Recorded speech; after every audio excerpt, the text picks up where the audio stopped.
Hello again, modular musicians. Special shout out to all my patrons for helping support me in this tour to Dutch Modular Fest. It was a lot of work getting ready. It's been an exciting trip, and I couldn't have done it without all of your support. I will be working on a number of albums while I'm out here, and you guys can look forward to free copies of the albums as they come. And I'm expecting that they're going to have some real killer artwork on them as well. But it's a really interesting, different kind of patch that I've worked up for Dutch Modular Fest.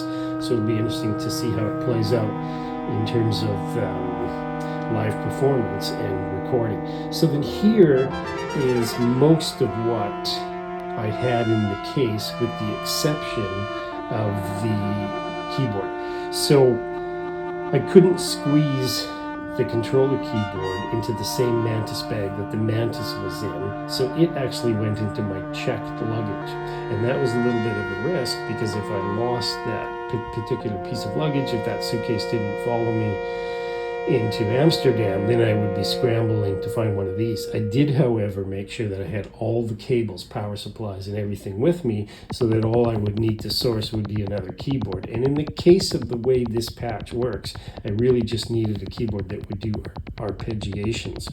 But in terms of everything else that you see, I carried it with me. So that means, of course, I carried the case on board in its bag, all of the cables, and I carry the mults. So I'm using these little mosaic 1U mults, but I don't have 1U. As you'll see, they're just hanging on the cables.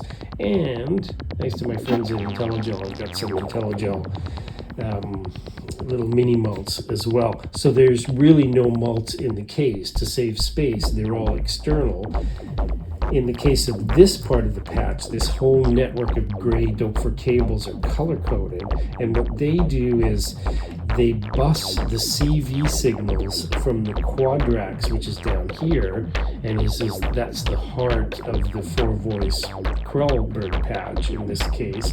They take those signals and then mult them out to the various places that they have to go, such as the Doepfer quad filter from the Doepfer polyphonic series of modules.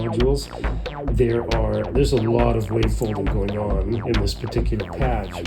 So in here, I've got 4 channels of wavefolding, 3 channels of IntelliGel, and a Analog, one that I just picked up for this patch as well. And so then I'm running 4 separate CVs into all of those wavefolders, and they all need to be attenuated. And then I'm running the same 4 separate CVs from the quadrax into the Doepfer 4-channel VCA, which is the output VCA for that part of the 4-voice patch. So there's a lot of signals being routed around. That means a lot of cables being routed around, and then that presents me a problem, because the Doepfer antennas need to be as far away from cables as possible, and that helps to make them more sensitive to the human interaction. If there's a lot of live cables around them, they'll tend to be outputting a biased voltage. So we need to keep the front of the case clean.